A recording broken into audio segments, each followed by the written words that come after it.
Right, I am back in the top right hand corner with another cycling video. My name is Matt, and this video is going to be a bike check of my Reilly Titanium road bike. I'm going to talk about why I got this bike, what it looked like when I first got it, some changes I made along the way and how it looks now. Also a couple of things that I've got in mind to change in the future.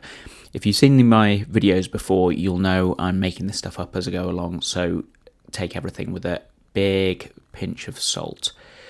So I'll do a full rundown in a minute, but let's just get into the backstory first. So I've had this bike for a couple of years now. Before I got it, I just had two bikes. I had a hardtail and this Trek 1 Series road bike that I'd bought secondhand. But I've been using it for a few years, and I wanted to get something newer, a bit more modern, something lighter, and something that had clearance for bigger tyres.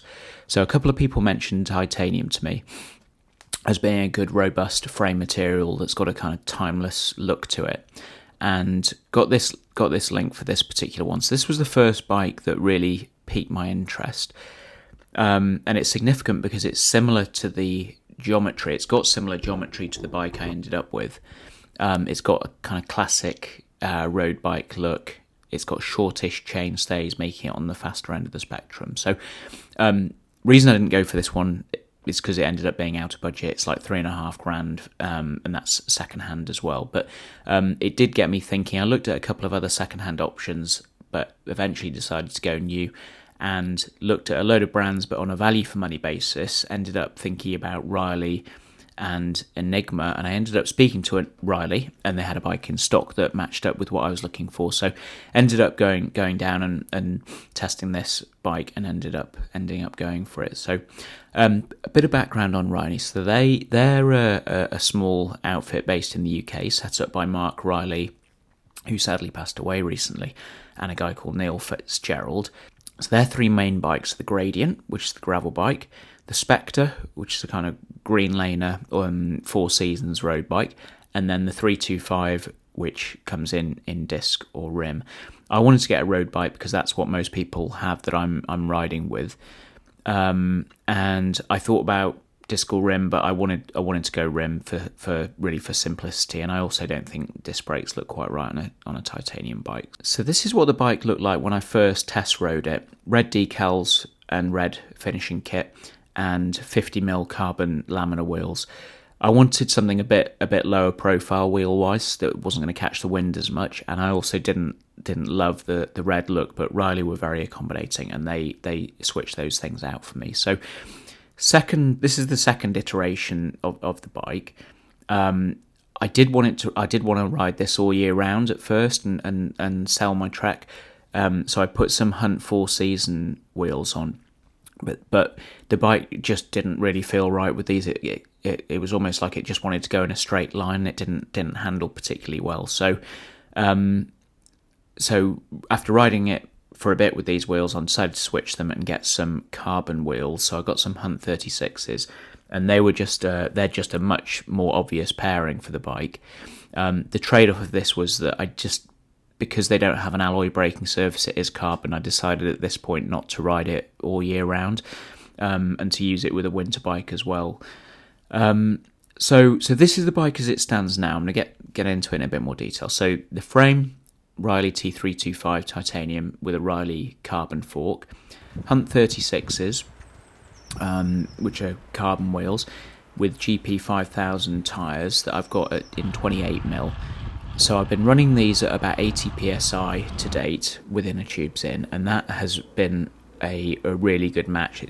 The bike feels both quite nippy and agile, but it also feels quite stable. And running the tyres at a lower pressure means that it's quite a comfortable feel on the road, even though it's quite a quick bike and direct, as people say, i.e. you can feel the road. This sort of combination of tyres and pressure has been good, and a good mix of comfort and speed. So the group set is SRAM Force Mechanical. I wanted to get a mechanical group set because I didn't want the hassle of charging electronic one, and this SRAM one is actually really light. So it's lighter than the Shimano Ultegra equivalent, but it's also lighter than an electronic or a disc set. because there's no batteries, disc brake rotors, all that kind of thing. So this is a really good, straightforward group set for this bike, and it has got good range as well. It's compact at the front and then 1132 at the back. So there's a really tiny gear there for getting up steep stuff. So finishing kit, as I said, is all Reilly.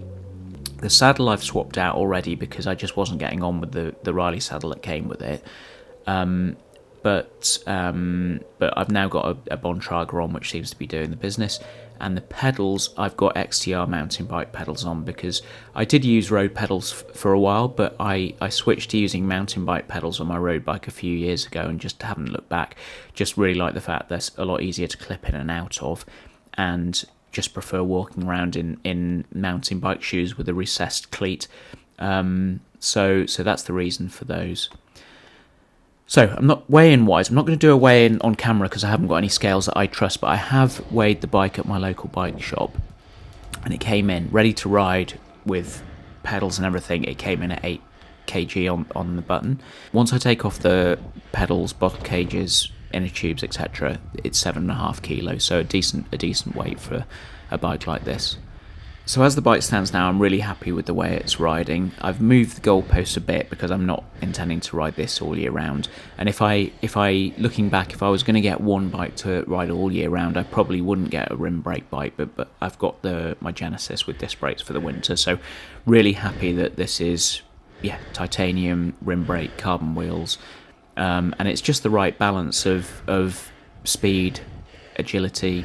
Whilst without compromising stability. It doesn't feel twitchy or sketchy or anything like that, so really happy with the way it's now riding. But I do have a couple of things in mind that I might still change. So the first thing is the seat post is something that I know that's something that people tend to optimise on bikes, and I'm just wondering if, whilst I don't have any comfort issues with the bike, I'm intrigued to see what change in the seat post might do.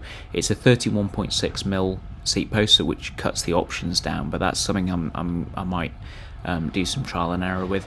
Power, I'm also thinking about putting a power meter on, an unnecessary power meter, as Red Dread would call it. I don't really want to swap out the whole crank set though, so something that is maybe pedal based or like a single-sided stages style power meter could be good. And then finally, tubeless. I'm thinking about doing a tubeless conversion. I'm not plagued by punches today, but I'm thinking, because I'm running the tyre pressures relatively low at about 80, I'm wondering if that's only a matter of time. So given that I had a good experience converting my mountain bike to tubeless, I'm thinking about doing that for this bike as well. So they're the three things that I'm thinking about changing now: seat post, power meter, and a tubeless conversion. But that's pretty much it for now. Hope you enjoyed the video. It feels like there's a couple more changes to go, so if you're interested, stay tuned, and I'll see you in the next one.